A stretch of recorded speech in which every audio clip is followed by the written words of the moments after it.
Okay, now we will going to discuss the most simplest circuit possible with a half wave controlled rectifier.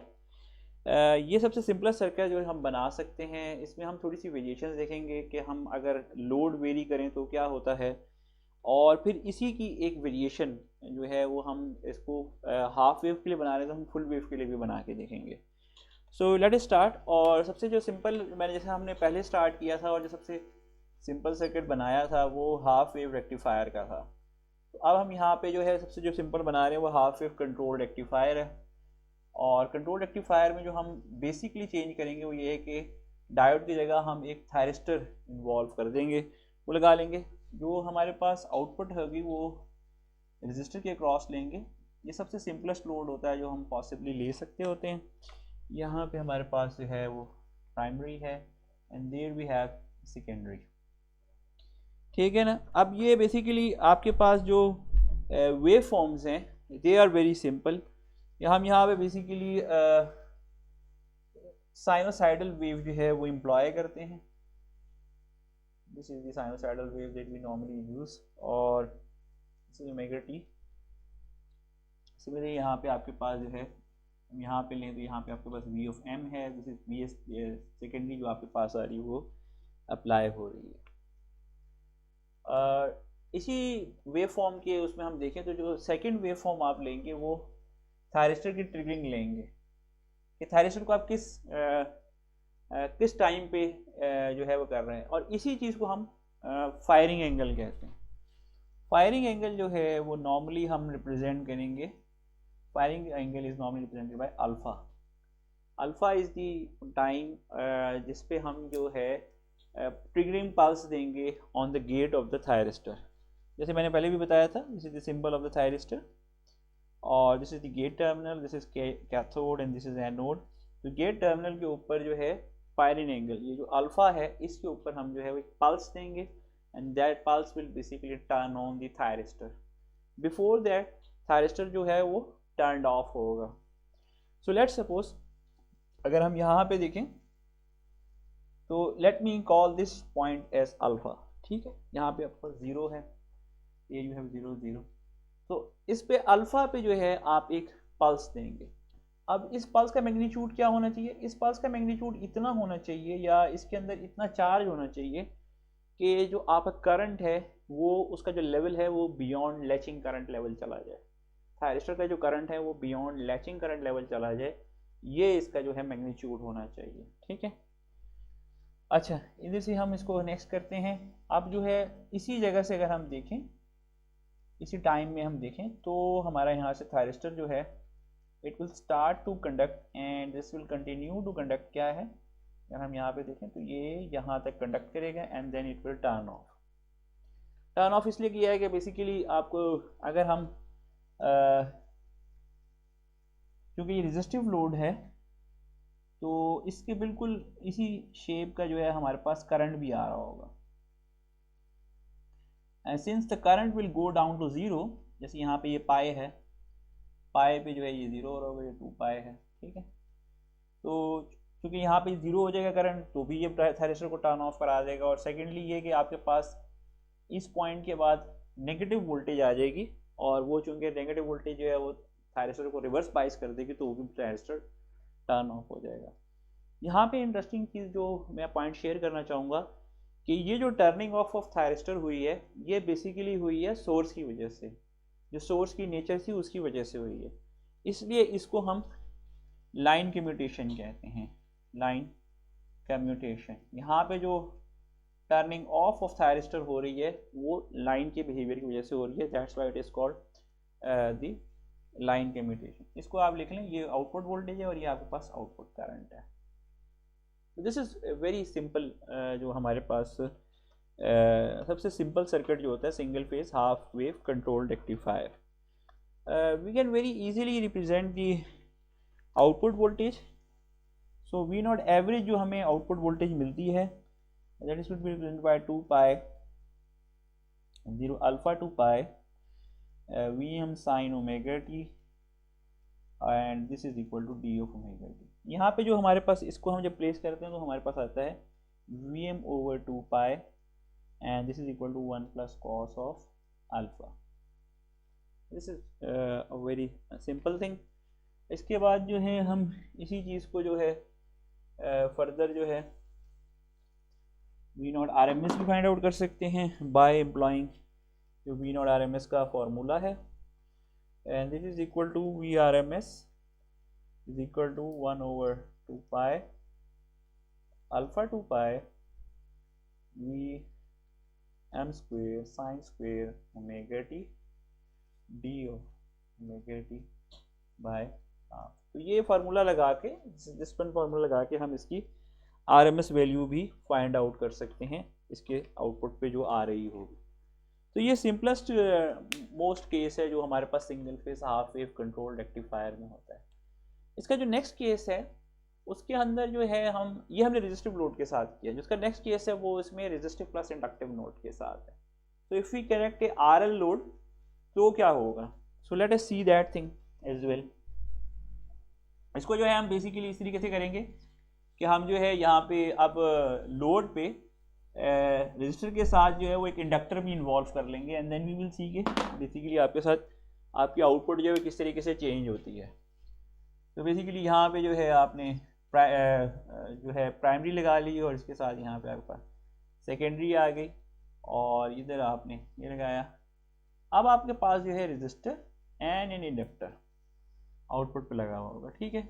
यहाँ आपके पास primary voltage है, यहाँ पे आपके पास secondary voltage, this is thyristor T1, this is R and this is inductor. यहाँ पे आपके पास प्लस माइनस आउटपुट वोल्टेज आ रही है, that is it.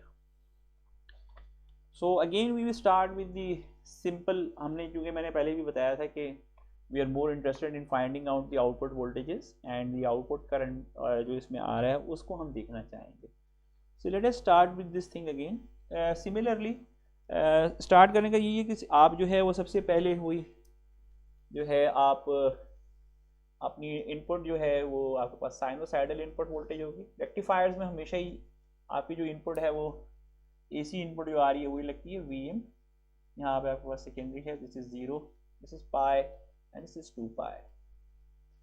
Similarly here अगर मैं थायरिस्टर के लिए देखूं तो मैंने आपको पहले बताया था कि हम फायरिंग एंगल स्पेसिफाई करते हैं और वो फायरिंग एंगल मैंने जो है वो अल्फा रखा था, तो फिक्स होता है ये वंस यू सिलेक्ट तो वो सारी में यही सिलेक्ट हो जाता है क्योंकि ये रिपीट हो रहा है, बार बार रिपीट हो रहा होता है, it will be repeating after certain time. तो आपको जो है आपने अल्फा रख लिया। सो लेट अस सपोज मैंने यहाँ पे जो है इसका अल्फा के ऊपर जो है वो एक पल्स दे दी और ये पल्स इतनी होनी चाहिए कि आपके जो थायरिस्टर को है ये बियॉन्ड लैचिंग करंट जो है ये करंट दे देगा। अब ये जो होगा ये पॉइंट जो होगा 2 पाई प्लस अल्फा, तो इट स्टार्ट्स रिपीटिंग, ठीक है। बस थोड़ी सी आपने पल्स देनी है, थायरिस्टर ऑन हो गया and then you just pulse remove कर देते हैं। थायरिस्टर मैंने आपको पहले बताया था कि thyristor is a latching device, it remembers this state. You don't have to keep the level at that point कि हर वक्त आप उतना ही करंट रखेंगे तो वो चलेगा, बल्कि अगर आपने रिमूव भी कर दी है तो भी वो चलता रहेगा, ऑन रहेगा अनटिल अनलेस आप जो उसका करंट है वो बिलो होल्डिंग करंट लेवल ले आए या उसके ऊपर नेगेटिव वोल्टेज अप्लाई कर दें, उसको रिवर्स बायस कर दें, तब तक वो चलता रहेगा। अब हम आते हैं आउटपुट वोल्टेज की तरफ। आउटपुट वोल्टेज जो है हमारे पास वही जैसे हमने देखा था, यहाँ से स्टार्ट करेगी and it goes down to this thing. Similarly अगर हम करंट को देखेंगे तो करंट अब वो बिहेवियर नहीं आएगा जो हमारे पास प्रीवियसली आया था, क्योंकि प्रीवियसली चूँकि आपके पास रेजिस्टिव लोड था, तो रेजिस्टिव लोड जो होता है वो उसमें वही इन फेज होता है विद दी वोल्टेज, जो भी वोल्टेज होती है वही उसके आउटपुट पे पेयर करती है। हेयर अगेन यहाँ पे आपके पास जो है वो इंडक्टिव लोड है, और इंडक्टिव लोड में क्या होता है कि यहाँ पे अगर मैं देखूँ अल्फा यहाँ पे भी होगा alpha 0, so the current will start to increase slowly, ठीक है ना। करंट हमारा यहाँ पे बढ़ना शुरू करेगा और ये बढ़ते अब ये चूँकि लैग कर रहा है तो ये थोड़ा सा पीछे होगा। एट दिस पॉइंट सर्टेनली एक डिफरेंट आएगा, ये पाए है आपके पास, तो होना तो चाहिए कि ये ऑफ हो जाए, टर्न ऑफ हो जाए। इधर जो है इस पॉइंट पे जो है आपका बिहेवियर चेंज होगा, और that I would like to highlight here. मैंने जैसे शुरू में बताया था कि जब करंट इंक्रीजिंग था तो जो पोलैरिटी होती है वो इंडक्टर के ऊपर ये होती है, and it will try to stop the current, current को बढ़ने से रोकती है, इंक्रीज करने से रोकती है। Here the current will be decreasing following the trend जो वोल्टेज का है कि यहाँ पर डिक्रीज हो रही है, तो वो करंट डिके करेगा। तो जब करंट डिके करेगा तो आपके पास जो ये पोलैरिटी है it will no longer be like this, बल्कि आपके पास क्या होगी पोलैरिटी, यहाँ से आप ये निकाल दें, यहाँ पे आ जाएगा माइनस और यहाँ आ जाएगा आपके पास प्लस, माइनस प्लस पोलैरिटी आ जाएगी, and it will try to enforce current through this thing. तो होना तो इस पॉइंट पे ये चाहिए कि करंट ख़त्म हो जाए, ज़ीरो हो जाए, लेकिन ऐसा नहीं हो रहा। ये जो पोलैरिटी नई आई है, और ये किस वजह से आती है कि इंडक्टेंस की प्रॉपर्टी है, it tries to resist any change in current. अगर आप इंक्रीज करेंगे तो ये उसको डिक्रीज करने की कोशिश करेगा, अगर आप डिक्रीज करेंगे तो ये उसको इंक्रीज करने की कोशिश करेगा। तो ये जो प्रॉपर्टी है ये इसकी जो है ना यहाँ पे इन्वॉल्व हो जाएगी। अब जो ये पोलैरिटी आई है minus plus, interestingly at this instant input को देखें तो वो जीरो है। दिस इनपुट हेयर जो आ रही है आपके पास वो 0 वोल्ट्स है। तो आपके पास हुआ क्या है कि आपके पास इधर जो है नो लॉन्गर यहाँ पे माइनस नहीं बल्कि यहाँ पे माइनस और यहाँ प्लस लगा है। तो अगर मैं इसके थ्रू यहाँ से प्लस लगा दूँ और यहाँ पे माइनस लगा दूँ तो ये जो थायरिस्टर है मेरा वो टर्न ऑन हो जाएगा, वो टर्न ऑन रहेगा। और अगर ये टर्न ऑन रहेगा तो इंटरेस्टिंगली आपकी आउटपुट जो है it will keep on going in the negative and unless it reaches to a point that is called the beta।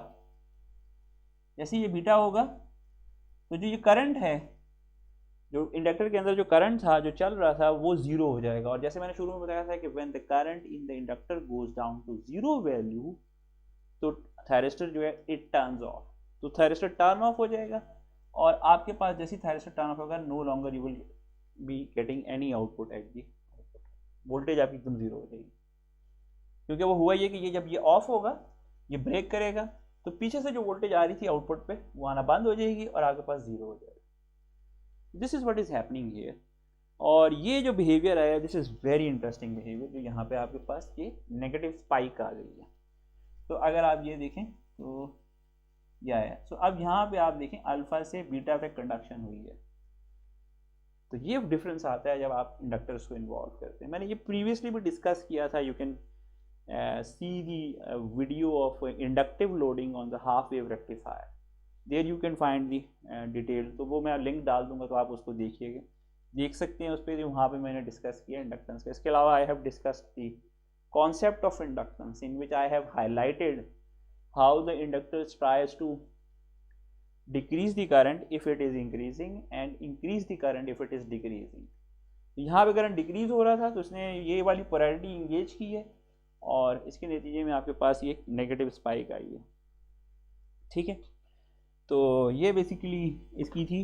अब यहाँ पे जो ये नेगेटिव स्पाइकिंग होती है ये कोई इतनी अच्छी चीज़ नहीं है आपके पास ऑब्वियसली, क्योंकि होगा ये कि अगर you basically when you will going to take the average of this value तो आपकी आउटपुट वोल्टेज कम हो जाएगी, क्योंकि जब आप एवरेज लेंगे तो ये माइनस जो है इसमें से प्लस में कंडक्ट होगा तो आपके पास जो एवरेज आ रही होगी वो कम हो जाएगी, it will go down, average value जो है वो गो डाउन करेगी। So it will become an issue कि जी आप इसको किस तरीके से रिमूव कर सकते हैं। ऑब्वियसली जो ये सारी नेगेटिव वैल्यू आ रही है it is due to the inductor.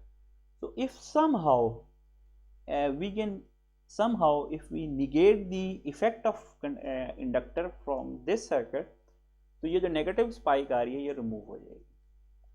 तो इंडक्टर कैसा इफेक्ट कैसे आया था, इंडक्टर का इफेक्ट इस तरीके से आया था कि उसने जो वोल्टेज अपने ऊपर प्रोज्यूम की थी वो ये की थी, ये पोलैरिटी इंगेज की थी। तो how we can make this voltage polarity equal to zero, ये जो वोल्टेज आ रही है ये जो पोलैरिटी आई है इसको जीरो कैसे कर सकते हैं। नाउ द वेरी इफेक्टिव यानी टेस्टेड मेथड जो होता है वो ये है कि if we engage a diode in parallel to the load, in parallel to the load अगर हम ये डायोड लगा दें तो जब ये वाली वोल्टेज आएगी ये जो माइनस प्लस तो क्या होगा, प्लस इधर आ जाएगा क्योंकि ये पैरेलल में लगा हुआ तो प्लस इधर आएगा और ये नेगेटिव आएगा। जब ये प्लस नेगेटिव आएगा तो ये क्या हो जाएगा, फॉरवर्ड बाइस हो जाएगा। And when this is forward बाइस तो जो आपके पास आउटपुट वोल्टेज है वो क्या हो जाएगी, वी नॉट आउटपुट वोल्टेज जो हो जाएगी वो output voltage will be equal to 0 volts. जब आउटपुट वोल्टेज 0 वोल्ट्स हो जाएगी तो ऑब्वियसली करंट जो है वो एकदम डाउन टू 0 आ जाएगा, और एज ए रिजल्ट क्या होगा कि आपके पास करंट डाउन टू 0 नहीं आएगा, करंट चलता रहेगा, लेकिन आपके पास जो आउटपुट वोल्टेज है वो 0 हो जाएगी। यहाँ पे आपके पास 0 हो गई और आपको आउटपुट पे कोई नेगेटिव स्पाइक नहीं मिलेगी, voltage will be turn down to 0। Now this diode, इसका नाम है, इसको हम इसको कहते हैं free wheeling diode, free wheeling diode, and it removes the issue that is basically related जो पहले इसमें नेगेटिव स्पाइकिंग हो रही थी, जो इशू था ड्यू टू दी इंडक्टर, उसको हमने रिमूव कर दिया है। अब हमारी एवरेज वोल्टेज के ऊपर कोई भी इफेक्ट नहीं आएगा, बल्कि जिस तरह के पहले केस में आ रही थी वही हमें यहाँ पे रिट्रीव हो रही होगी, वही मिल रही होगी। तो ये एक सिंपल सी इसकी रिप्रेजेंटेशन थी जो हमने यहाँ पे देखी, और इसमें हमने जो 0 कर दिया है, नेगेटिव स्पाइकिंग जो हो रही थी ड्यू टू इंडक्टर, वो हमने रिमूव कर दी है, इसी सर्किट को हम लोग हाफ वेव से फुल वेव भी बना सकते हैं, and that's not very difficult, very simple idea. और वो पहले भी मैंने शेयर किया था कि अगर हम इसमें सेंटर टैप ट्रांसफार्मर लगा लें, यहाँ पे हम ट्रांसफार्मर हमने सिंपल लगाया हुआ है, if we engage a center tap transformer we can make a full wave controlled rectifier। so let us see that कि वो किस तरह बनेगा और वो किस तरह ऑपरेट करेगा। इसी असल में उसमें उसकी ऑपरेशन कोई मुख्तलिफ नहीं है, कुछ भी नहीं है उसके अंदर, सिवाय इसके कि हमने इसी का ये जो आइडिया है, इसी सर्किट का जो आइडिया है वो हमने थोड़ा सा फर्दर उसको इन्हेंस कर दिया है, सिंगल से डबल में कर दिया। तो अगर हम यहाँ पे देखें तो हम इसको फुल वेव रेक्टिफायर बना लेंगे। अब यहाँ पे हमें करना क्या है, तो सिंपल, अगर मैंने पहले भी जैसे आपको बताया था कि नॉर्मल ट्रांसफार्मर लेने के बजाय हम सेंटर टैप ट्रांसफार्मर इन्वॉल्व करेंगे। यहाँ पे ऊपर आप एक थायरिस्टर लगाएंगे और सिंपली इसी तरीके से एक थायरिस्टर आप यहाँ पे लगाएंगे, तो ये इधर आपका बढ़ गया, इधर आपने रजिस्टर लगा लिया और यहाँ पे आपके पास आउटपुट वोल्टेज आ रही होगी। अच्छा, अब पोलैरिटीज़ क्या होती हैं वो मैंने आपको पहले भी शेयर किया था कि यहाँ पे अगर लेट्स सपोज आपके पास प्लस माइनस है प्राइमरी पे, तो plus minus here, plus minus here, ठीक है, ये T1 है, ये आपके पास T2। लेट अस सी कि how it operates on the voltages, जो वेव फॉर्म्स हैं उसके ऊपर इसका क्या इफेक्ट होगा। तो वही इनपुट पे हमने वही जो है साइनोसाइडल वोल्टेज ले लेंगे 0, और यहाँ पे आपके पास Vs है, this is equal to Vm, तो ये आपके पास आ गया। Here we have pi and 2 pi, after 2 pi it repeats, ठीक है, वो मैंने पहले बताया था पीरियोडिक होते हैं सिग्नल्स, तो इट रिपीट्स सिंपली जिस तरह पहले किया था कि हम लोग क्या करेंगे कि थायरिस्टर के लिए पल्स देख लेंगे जी कि पल्स क्या है, जहाँ से दिस इज कॉल्ड अल्फ़ा, ये फायरिंग एंगल अगर हम देखेंगे वो यहाँ पे मैंने उसको अल्फ़ा ले लिया है और वहाँ पे एक हम पल्स दे देंगे। पल्स का मैंने मैग्नीट्यूड पहले ही क्लेरिफाई कर दिया था कि वो ऐसा होना चाहिए कि थायरिस्टर का जो करंट है उसको एटलीस्ट जो उसका लैचिंग करंट है उससे ज़्यादा कर दे, तो वो यहाँ पे एटलीस्ट ये जो है वो इसको करेगा।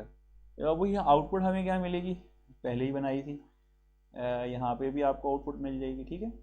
अच्छा इंटरेस्टिंग, सॉरी एक चीज़ मिस कर रहा हूँ, ये मेरी जो पल्सेस आई हैं ये T1 के लिए हैं, तो T2 के लिए भी तो आपके पास पल्सेस होंगी, तो यहाँ पे मैंने वो मिस कर दी थी, let me add that one. यहाँ पे ये अल्फ़ा जो है ये आपका T2 के लिए आ जाएगा, सॉरी मैं थोड़ा मिस कर गया, लेकिन बार मुझे आइडिया आ गया था ये T2 की पल्सेस आ जाएंगी, ठीक है।